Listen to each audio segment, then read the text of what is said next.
এই যে এতদিন শুনছেন ডিভোর্সের বিষয়, আমি কি ওকে ডিভোর্স লেটার পাঠাইছি? ওকে ডিভোর্স লেটার পাঠাইছি কিংবা পারিবারিক ভাবে ফ্যামিলি নিয়ে বসছিলাম ডিভোর্সের ব্যাপারে কথা বলছি? তাহলে ডিভোর্সটা কিভাবে হলো শেষ মুহূর্ত পর্যন্ত? ওর ফ্যামিলি আইনে এখানে ডিভোর্স দেওয়ার পরে টাকা নিয়ে তারপরে যাওয়া হয়েছে। আচ্ছা, উনি কি ওনার কথা রাখছে? আমি কেন, পৃথিবীর যে কোনো ছেলে তার মা বাবার জন্য তার ওয়াইফকে যদি ছাড়া প্রয়োজন মনে করে, এটা আমি না, এটা আপনার ক্ষেত্রেও ছেড়ে দিতে পারবেন। কিন্তু একজন ওয়াইফ কার কাছে নিরাপদ থাকে এই পৃথিবীতে?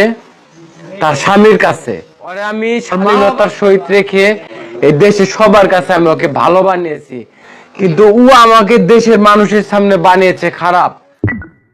হায়রে ভাই, আলম হাসান আর মুক্তার ডিভোর্স হয়েছে 2 দিনও হলো না। 2 দিন না যেতে যেতে আলম হাসান নতুন বউকে নিয়ে সাংবাদিকদের সামনে হাজির হয়ে গেল। ভাবা যায় পুরুষ মানুষ কি না করতে পারে।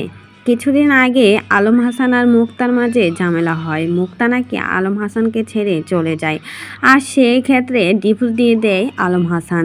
আলম হাসান একটা কথা বলেছিল, আমার জন্য মেয়েরা লাইন ধরে আছে, তোর মতো নষ্টা মেয়ের আমার কোনো প্রয়োজন নেই। আর মুক্তাকে দেখানোর জন্যই নতুন করে বিয়ে করলেন আলম হাসান। তার প্রথম স্ত্রী ছিলেন শর্মিলা। শর্মিলার সাথে দীর্ঘ অনেক দিনই সংসার করেছিল। তবে আলম হাসান দায়ী করেছিল শর্মিলা নাকি পরকীয়া করত, আর সেই পরকীয়ার দায়ে শর্মিলাকে ডিভোর্স দেয় আলম হাসান। আর এবার মুক্তাকে বিয়ে করে। মুক্তা বিয়ে করার পর মুক্তার অশ্লীল কিছু ভিডিও ভাইরাল হয় সোশ্যাল মিডিয়াতে, যা দেখার পর নেটিজেনরা মুক্তাকে অনেক খারাপ খারাপ কথা বলে। আর আলম হাসান সব কিছু জেনেও মুক্তাকে কাছে নিয়েছিল, কিন্তু আলম হাসানের ঘরে থেকেও নাকি মুক্তা ইমোতে অন্য ছেলেদের সাথে কথা বলতো, খারাপ কাজ করত, অনেক কিছুই করত মুক্তা।